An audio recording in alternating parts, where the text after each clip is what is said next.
Good morning everyone, this is Dharti ma'am with you. Today is your third lecture और इससे पहले हमने discuss किया है syllabus of botany and zoology और जो आज हम डिस्कस करेंगे वो है हमारे पास पेपर पैटर्न और साथ में कुछ डेफिनेशंस को हम डिस्कस करेंगे. Clear? So see the first slide में है आपका पेपर पैटर्न जिसमें बॉटनी सेक्शन में 35 मार्क्स हैं और ज़ूलॉजी में भी 35 मार्क्स हैं. बॉटनी सेक्शन में देखिए हमारे पास 4 सेक्शंस हैं, that is section A, B, C and D. Section A में 1 मार्क के आपके पास 2 क्वेश्चंस होंगे और दैट कैरीज अ टोटल जो हो जाएगा वो 2 मार्क्स हो जाएंगे. सेक्शन बी में 2 मार्क्स के 4 क्वेश्चंस होंगे तो 8 मार्क्स टोटल. सेक्शन ए जो है वो ऑब्जेक्टिव टाइप हो सकता है और सेक्शन बी जो है वो very short. Then we have the section C जिसमें आपके पास 3 मार्क्स के 5 क्वेश्चंस होंगे तो टोटल बने 15 क्वेश्चंस. इसमें शॉर्ट आंसर टाइप क्वेश्चंस आएंगे. सेक्शन डी में आपके पास लॉन्ग आंसर टाइप क्वेश्चंस होंगे और ये 5 मार्क के 2 क्वेश्चंस होंगे. क्लियर? तो टोटल 10 हो जाएंगे. सम टोटल करें तो 35 मार्क्स बनते हैं.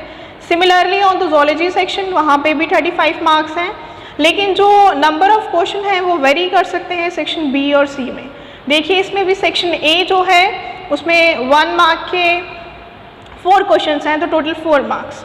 तो ये वेरिएशन आ गई. बॉटनी में सिर्फ 2 क्वेश्चंस थे, इसमें 4 क्वेश्चंस हो गए. क्लियर?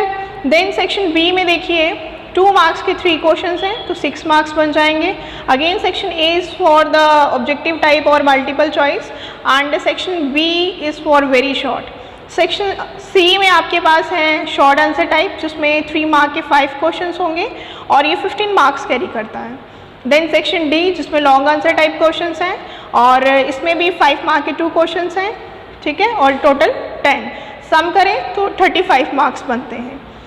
देन इसमें चॉइस की बात करें तो सेक्शन डी में आपके पास चॉइस आती है लॉन्ग आंसर टाइप में. देन थोड़ी सी एक क्वेश्चन में या 2 क्वेश्चन में आपको चॉइस होगी सेक्शन बी या सी में. क्लियर? तो ये डिपेंड करता है एग्जामिनर पे कि वो आपको किस तरह से ये देता है क्वेश्चन पेपर. तो वेरिएशन जो है वो थोड़ी बहुत आती रहेगी. बुक्स जो आपने इसके लिए रेफ़र करनी है डेट इज़ सबसे पहले बेसिक बुक्स यूज़ करिए, एनसीईआरटी बुक्स. और एनसीईआरटी बुक्स यूज़ करने के बाद आप कोई भी अच्छी सी बुक खरीद कर उसे फर्दर हायर स्टडीज़ के लिए मतलब हाई लेवल करने के लिए स्टडी कर सकते हो, बट बेसिक जो है वो एनसीईआरटी बुक्स ही है. क्लियर? तो ये था आपका पेपर पैटर्न. अब पेपर पैटर्न में कुछ वेरिएशन अगर आएगी इन फ्यूचर तो आपको ये इन्फॉर्म कर दिया जाएगा विद द नेक्स्ट लेक्चर जो भी आप जब भी वेरिएशन आएगी. Clear? Now see the definitions. हमें सिलेबस स्टार्ट करने से पहले कुछ डेफिनेशंस पता होनी चाहिए क्योंकि हम जनरली टर्म यूज़ करते हैं डेट इज़ की टेक्सोनॉमी क्या होता है, मॉर्फोलॉजी है, फिजियोलॉजी है. तो पहले हमें वो क्लियर होना चाहिए कि ये टर्म्स है क्या. ठीक है, आपने सिलेबस में भी आपने देखा कि मैंने कहा physiology of plant, physiology of humans. तो ये क्लियर होना चाहिए कि ये टर्म्स हैं क्या. तो एक एक करके हम ये टर्म्स देखेंगे. सबसे पहले देखिए टेक्सोनॉमी.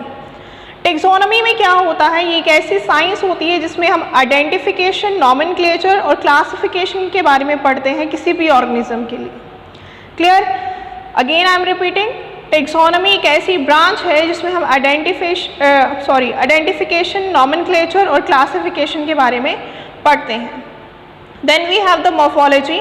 मॉर्फोलॉजी में हम स्टडी करते हैं external form, size, shape, colour, structure या और रिलेटिव पोजीशंस जो भी होंगी ऑर्गन्स की लिविंग बींग्स में.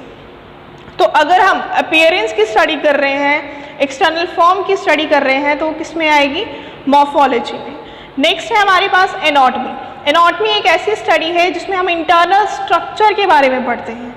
ठीक है, जिसे हम ऐसे नहीं देख सकते और इंटरनल स्ट्रक्चर के बारे में पढ़ते हैं उसे हम क्या कहते हैं? Anatomy. It is a study of internal structure which can be observed with unaided eye after dissection. Then we have the histology. Study अगर हम टिश्यू की करें तो उसे क्या कहते हैं? histology. It means it is a study of tissue organization and structure as observed through light microscope. तो इसके लिए हमें क्या यूज़ करना पड़ता है? light microscope. क्लियर? तो ये आपकी 4 डिफाइंस हैं. नेक्स्ट डिफाइन देखिए, साइटोलॉजी. साइटोलॉजी में क्या है? It is a study of form, structure of cells including the behavior of the nucleus and other तो इसमें हम स्टडी करते हैं सेल के बारे में, सेल के न्यूक्लियस के बारे में और उसकी ऑर्गेनेलीज के बारे में, जितनी भी ऑर्गेनेलीज वहाँ पे अवेलेबल हैं। Then we have the cell biology. Cell biology में भी हम सेल की ही स्टडी करते हैं, लेकिन उसका मॉर्फोलॉजिकल एस्पेक्ट मतलब appearance, form, structure, shape, then उसका biochemical aspect, physiological aspect, genetic aspects, developmental aspect, pathological aspect और एवोल्यूशनरी एस्पेक्ट, ये सारी की सारी चीज़ें हम यहाँ स्टडी करते हैं किसमें, सेल बायोलॉजी में। इट मीन्स कि जितने भी स्टडी है, मेन स्टडी है वो कहाँ होती है, सेल की cell biology branch. Then we have the physiology.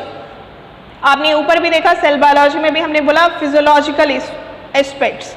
तो फिजियोलॉजी क्या है, it is the study of different types of the body functions and processes. जितने भी फंक्शंस या प्रोसेसेस हमारी बॉडी में रन होते हैं या किसी भी ऑर्गेनिज्म में रन होते हैं, उसे हम क्या बोलते हैं, फिजियोलॉजी। फॉर एग्जांपल है डाइजेशन, ये भी एक प्रोसेस है जो रन होता है हमारे अंदर या बाकी ऑर्गेनिज्म के अंदर। Then respiratory system, then circulatory system, nervous system, तो ये सारे सिस्टम्स जो हैं ये प्रॉपर फंक्शन परफॉर्म करते हैं। तो इन प्रोसेसेस की जब हम स्टडी करते हैं, this is called as a physiology. Then we have the embryology. Embryology जो है वो टर्म से ही पता चल रहा है कि इसमें हम एम्ब्रियो की स्टडी करेंगे। So it is a study of fertilisation, gametes का मिलना और एक गैमेट का मिल के जाइगोट को बनाना और फर्दर उसकी डेवलपमेंट होना, वो इसी में आता है। Then growth, division and differentiation of the zygote into embryo. तो जाइगोट से एम्ब्रियो तक की जो स्टेज है और उसकी फर्दर डेवलपमेंट है वो हम सारी एम्ब्रियोलॉजी में स्टडी करते हैं। Clear? Next we have the ecology. Ecology living organism की स्टडी है that is relative to the other organism and environment. हम इकोलॉजी में ऑर्गेनिज्म की स्टडी करते हैं, साथ ही साथ उसके इन्वायरमेंट की भी स्टडी करते हैं। So it is the study of living organism is related to the other organism and their environment. Next we have the genetics.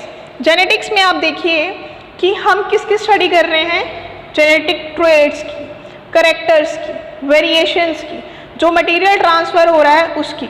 So it is the study of inheritance of characters और hereditary and variation. तो जो भी changes आती हैं और जो transfer होता है material right from the one generation to the second generation and so on, उस पूरे की स्टडी हम किस में करते हैं, जेनेटिक्स में। Heredity is the study of expression and transmission of traits from parents to offsprings. तो पेरेंट्स से ऑफस्प्रिंग तक जो भी मटेरियल ट्रांसफ़र हो रहा है उस सब की स्टडी को क्या बोलते हैं, जेनेटिक्स। क्लियर? तो ये कुछ डिफाइंस थी आपके पास। हम एक बार देख लेते हैं कि हमने क्या क्या किया है आज। सबसे पहले हमने देखा पेपर पैटर्न क्या है, बॉटनी सेक्शन का भी और जोलॉजी सेक्शन का। चॉइस हमने देखी कि सेक्शन डी में आएगी। बुक्स जो आपने रेफर करनी है that is NCERT books. NCERT के सिवाय आप स्पेशल बुक्स भी यूज़ कर सकते हैं।